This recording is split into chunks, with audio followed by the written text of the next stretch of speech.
This time it was my first time to Xinjiang.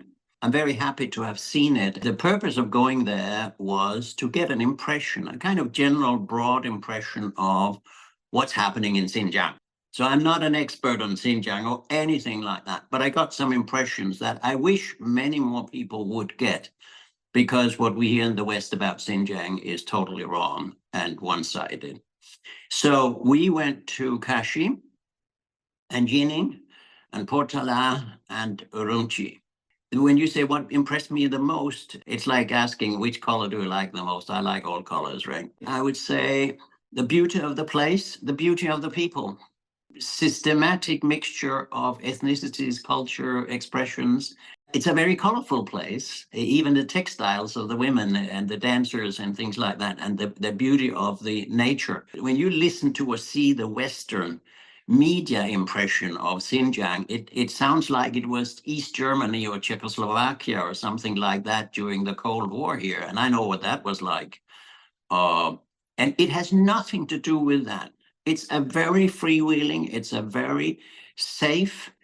Everybody will say, come into my shop or have a tea or do this and that. There's a spontaneous welcoming of the visitor that warms my heart, because we come from that West, which has so much negative media coverage and so much negative political statements about China and Xinjiang. Now, there's nothing of what I have heard in the West that, in my view, were confirmed. If you talk about religious freedom, we visited a lot of mosques, but there's some information saying that there are more mosques in Xinjiang per inhabitant, per capita, than there is in Turkey.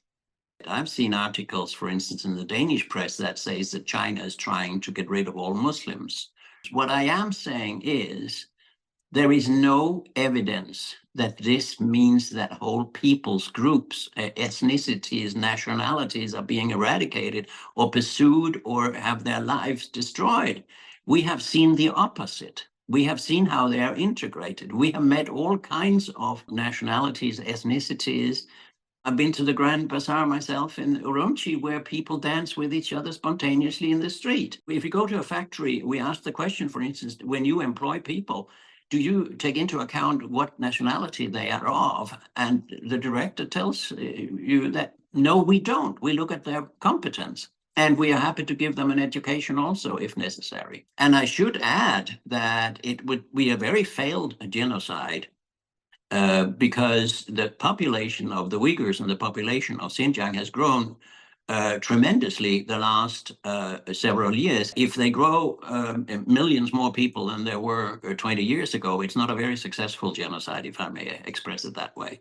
We were at two places where cotton was grown and cultivated. And at the second place, a huge field, as long as your eyes could see. We saw these, fluffy white things.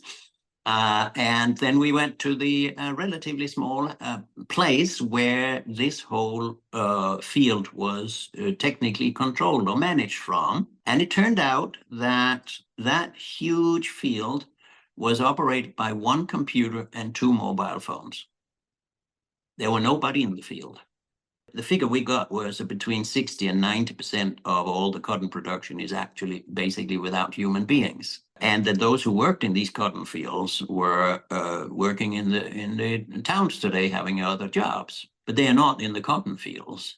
Now, I'm not saying that there are no cotton fields which have human beings, because I have not seen them all. Again, I'm very conscious about saying what I've seen and what I've not seen. But if I take that particular field that we saw, I must say the only thing that is forced, if anything is forced there, is forced water, forced fertilization, forced computers. There's no forced labor because nobody was working there. So I wonder, who does the Americans want to hit? Because by this sanctions policies, you're just destroying the socioeconomic development. And that is perhaps what is the reason. Because, of course, first of all, you create a negative energy of a whole country, right, of 1,400 million people. And then secondly, you stop importing things that give an income to that country. Thereby, of course, also creates problems for those who run the economic development and development projects and socioeconomic investments. And there's just a very unkind way of behaving. Long story short, I was very pleased to go to Xinjiang and see it for myself, and I recommend everyone around the world to go there themselves. They will have a wonderful time as tourists or visitors, and they will see that there is at least another side, a completely different, very convincing side that has nothing to do with genocide or concentration camps, etc. I think it's impressive that you have chosen a socio-economic, social, psychological method to get rid of terrorism, re-educating people or whatever, giving them jobs, drawing them in and seeing that their future is better in China than fighting, for an independent state. Because the West, led by the United States, has had a global war on terror, which has killed at least 1 million people in the Middle East, different interventions, etc. And we still have the terrorist problem because the Americans chose the philosophy that we will get rid of terrorism by killing terrorists.